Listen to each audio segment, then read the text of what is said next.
Soy la doctora María Beatriz Sánchez López, médico internista intensivista, jefe del Departamento de Medicina Interna del Hospital Militar Universitario Dr. Carlos Arbelo, directora de posgrado de Medicina Interna de la Universidad Central de Venezuela y docente de pregrado de la Academia Militar de Medicina. Para mí es un gran honor estar con ustedes en el marco de los coloquios médicos con la conferencia Recomendaciones del internista para la evaluación perioperatoria en la pandemia COVID-19. La evaluación perioperatoria tiene dos objetivos. El primer objetivo es evaluar el riesgo quirúrgico y optimizar la condición médica del paciente para lograr un pronóstico exitoso. Pero este pronóstico exitoso depende de otros objetivos, que es realizar las recomendaciones para disminuir el riesgo de infección del equipo quirúrgico y sobre todo en época de pandemia. Es de gran utilidad para todos los protagonistas de este escenario. Al paciente le permite conocer cuál es el procedimiento y los posibles riesgos y complicaciones que pueda tener. Al anestesiólogo le va a proporcionar una información valiosa para seleccionar el tipo de anestesia y minimizando los procedimientos generadores de aerosoles. Y además le permite seleccionar cuál es el equipo de protección personal que debe utilizar de acuerdo al tipo de cirugía y al tipo de paciente, ya sea que se trate de un caso sospechoso, probable o confirmado de infección por SARS-CoV-2. Al cirujano le permite elegir el tipo de procedimiento más idóneo para el paciente y además establecer los métodos de control intra y postoperatorio. Otro protagonista de este escenario es el Comité de Bioética, donde la evaluación preoperatoria le va a suministrar una información importante que le ayuda a la toma de decisiones en caso de dilemas bioéticos en pacientes quirúrgicos. Cuando realizamos la evaluación perioperatoria, vamos a evaluar varios aspectos. En primer lugar, tenemos la historia clínica, debe ser rigurosa y completa. Ella debe aportar la información necesaria para tratar de identificar si el paciente se encuentra infectado o no. En ella vamos a indagar acerca de la sintomatología sugestiva de COVID presente en el paciente, como fiebre, tos seca, dificultad respiratoria, cefalea, orinofagia, anosmia, digeusia. Y en los antecedentes personales vamos a identificar las comorbilidades presentes en el paciente. Con respecto a los antecedentes epidemiológicos, ellos nos van a permitir identificar si el paciente tuvo algún contacto con algún paciente infectado o no. En el examen físico vamos a medir la saturación de oxígeno. Con respecto al laboratorio, realizamos la prueba diagnóstica confirmatoria para infección por SARS-CoV-2, que es la reacción de cadena polimerasa. Con respecto a los estudios de imágenes, vamos a solicitar la tomografía de tórax y el eco pulmonar, que son consideradas confirmatorias para COVID-19.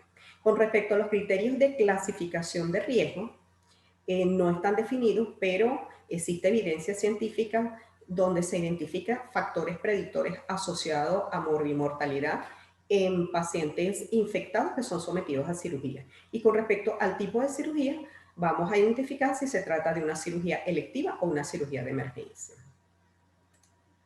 Con respecto a los antecedentes personales, tenemos que las comorbilidades van a representar factores pronósticos de morbimortalidad asociados a COVID-19. Entre ellos tenemos las enfermedades cardiovasculares, la hipertensión, la diabetes mellitus, las neumopatías crónicas, la malignidad, la enfermedad renal crónica, la obesidad, la inmunosupresión y la edad.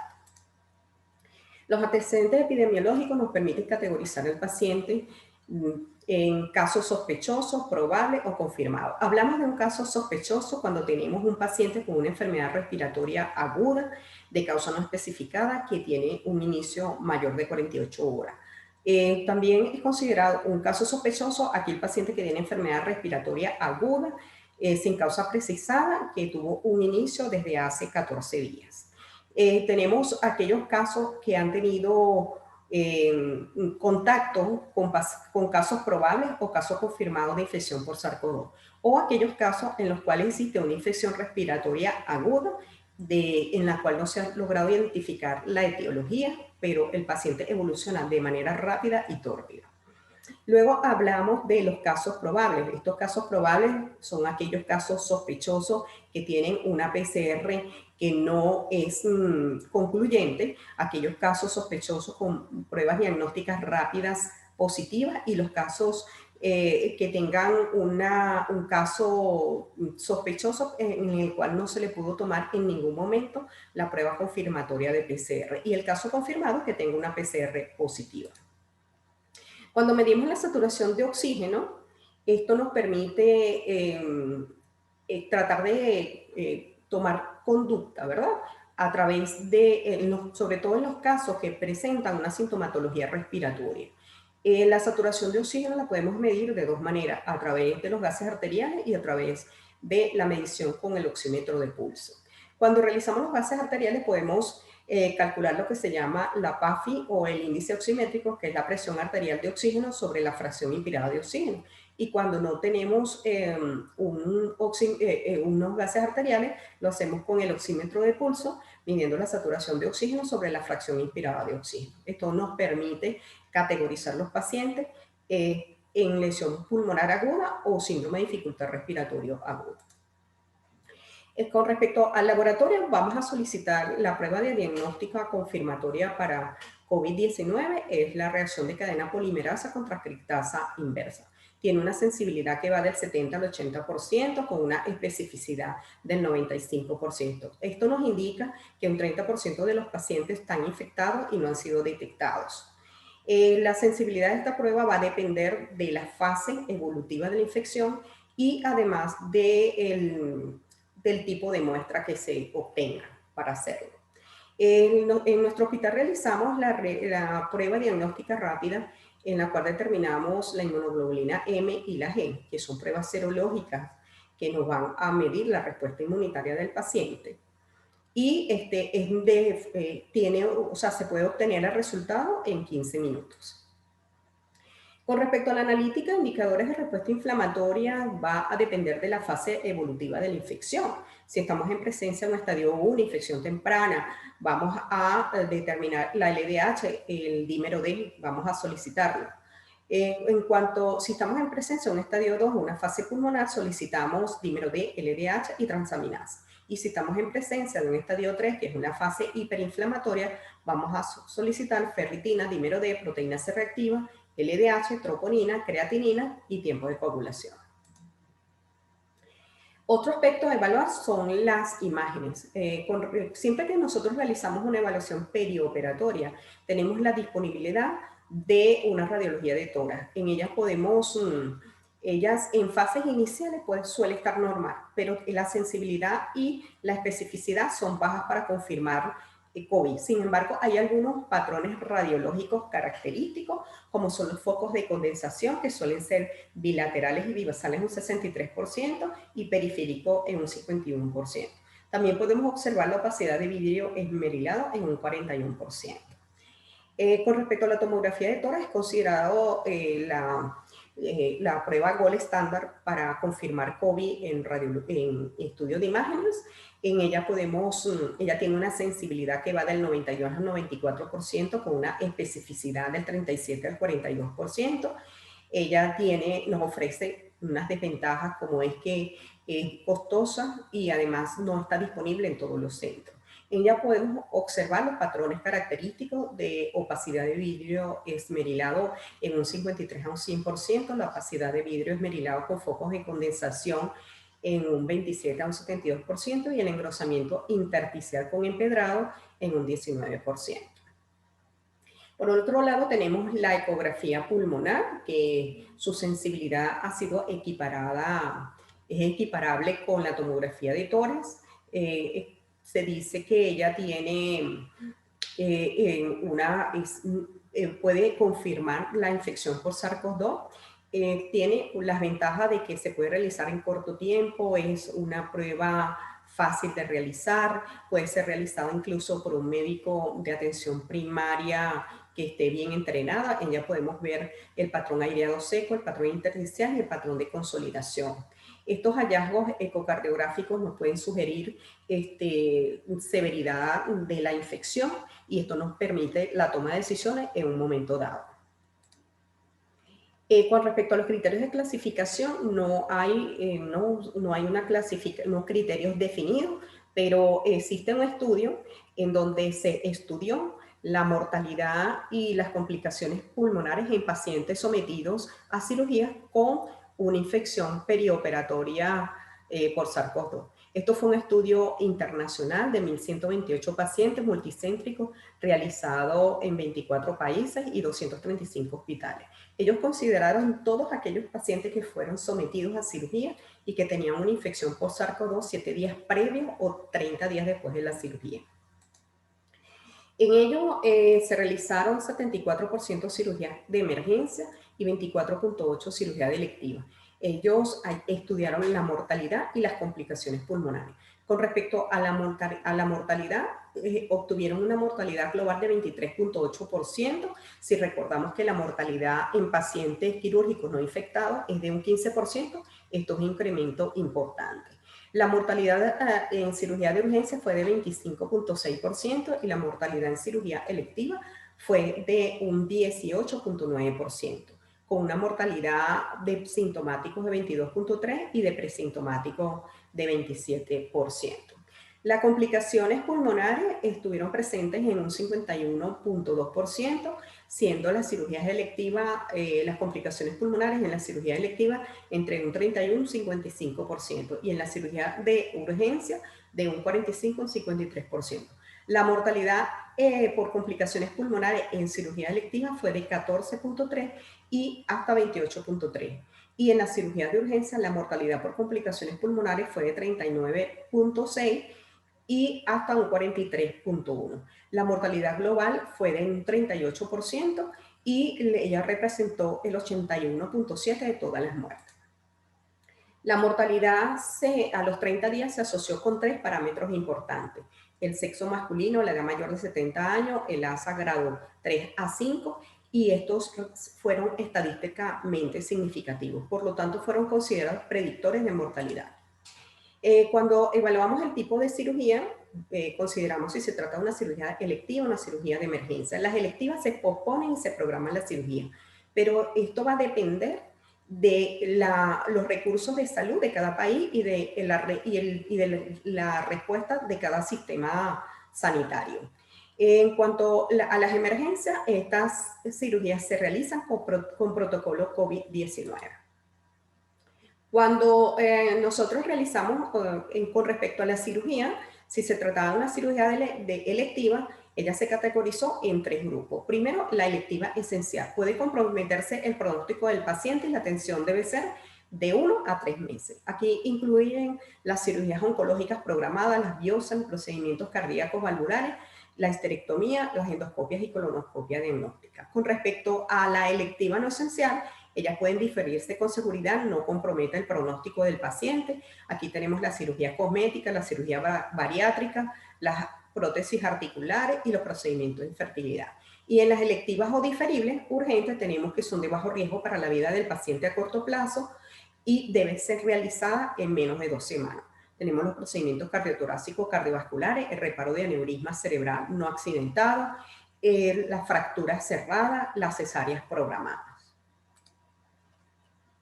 Cuando nuestras consideraciones o recomendaciones cuando tenemos una cirugía electiva va a depender del tipo de caso que se presente. Tenemos el caso sin sospecha ni probabilidad, donde la clínica, el contacto epidemiológico, la PCR, los estudios de imágenes son negativos y se trata de un ASA 1 a 2, entonces se le da el visto bueno a la cirugía y ese paciente se hospitaliza y su postoperatorio va a ser realizado en la sala general, en la unidad de cuidados intensivos o cuidados intermedios dependiendo de las comorbilidades. El equipo de protección personal es un equipo de protección COVID normal que consta de protector ocular de N95 y de máscara facial. Si es un ASA 3 o 4, va a depender de la directriz institucional. Ese paciente va a cirugía, se le da el visto bueno o se difiere la cirugía. En nuestro caso, nosotros diferimos la cirugía y se programa la cirugía.